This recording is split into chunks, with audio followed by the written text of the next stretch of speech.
don't know when, I don't know how, but I know something's starting right now. Hello everybody. I've just noticed how uneven my eye makeup is. That is ridiculous. I'm so sorry. I've decided that I'm going to start doing a video every week on Monday. I thought I would do a video on something I know quite a lot about, even though I'm not very good at it. Roleplay. Basically, I wanted to do a 5 things that you need to know about roleplay. There are so many other things, so I might make this into a 2-part video at some point. It is quite a scary thing, putting your writing out there, but it's also one of the best things that I've ever done in my life, and I am so glad that I've done it. So here's a little guide by moi. So number 1 is you need to put yourself out there. As much as I know how absolutely horrifically terrifying it is to put yourself out there and to make the first move in roleplay, it sounds like dating. It basically is. Honestly, if you don't do it, then you're never going to get consistent amounts of roleplay. You can't always wait for people to come to you, because at the end of the day, they're not always going to.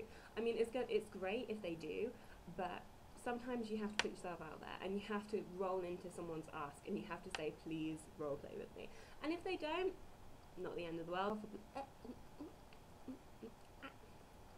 When you first start off a blog, what I would suggest is tagging it, not necessarily with, sort of if you're a Musketeers blog, not necessarily tagging it with the Musketeers, because people in non-roleplay-ness might not appreciate that too much. But typing in Musketeers roleplay, power roleplay, whatever, tagging that stuff is like really A+. I'm interested in roleplaying. Someone come roleplay with me. I'm a brilliant roleplayer. I'm approachable. Come approach me. Why am I so creepy? Do that. Do the thing.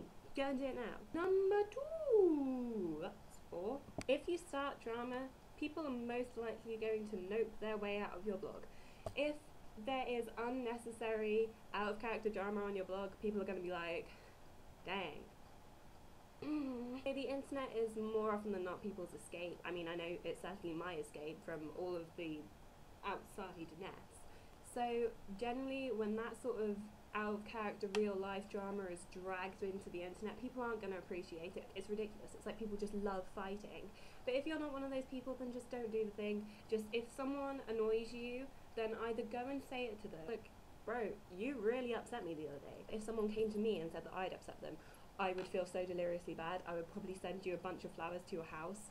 Number 3, delete all your anon-hate. Inevitable that at some point you are going to get anon-hate. It's just a thing of the internet. Someone is not going to like you. It's just like life. Some people just don't click, and even though it's really frustrating, like, you know, it's one of the things that you have to put up with. It is just creating more drama than is needed. It's like the point before. It's just creating drama, and it's actually fueling them. It's like any bully. They love to see that they've provoked you. They love to see that they've inspired a reaction within you. If you just ignore it, then they'll think, wow, that was embarrassing. I got ignored.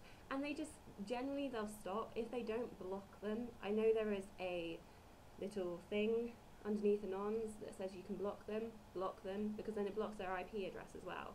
And quite a lot of the time, more often than not, anon hate is just a bit of a, I'm jealous of this person, I'm going to go and make them feel like rubbish. Because, you know, people are nasty, and people are always going to be nasty. But if you be the higher person, and if you say, bitch, no. Yeah, even though you kind of felt great for sassing them out and for shutting them up, at the end of the day, you were just being as bad as them. Because more often than not, your pride's been wounded, you're angry, so you just start giving it right back to them, and that is not being the better person at all. So number 4, there are going to be other people that play your character. I know that this is something that I really struggle with. I mean, everyone is going to be a little uncertain of their portrayal, especially when you're first starting out. At the end of the day, you've kind of got to accept that there are going to be thousands of other people that play your characters, especially if they're a really popular character like a Doctor or Sherlock or... I can't think of anyone else. I hate it when people shame other role players for feeling uncertain about, like, when a new version of that blog comes along. I mean, it's just human nature. You know, you don't want someone stepping on your territory, and more often than not they actually don't. So honestly, try not to worry about it too much, but if it does bug you like it bugs me, then blacklist them. There's a thing on Xkit where you can blacklist someone's URL so that they don't appear on your dash, and honestly it's made my life so much better.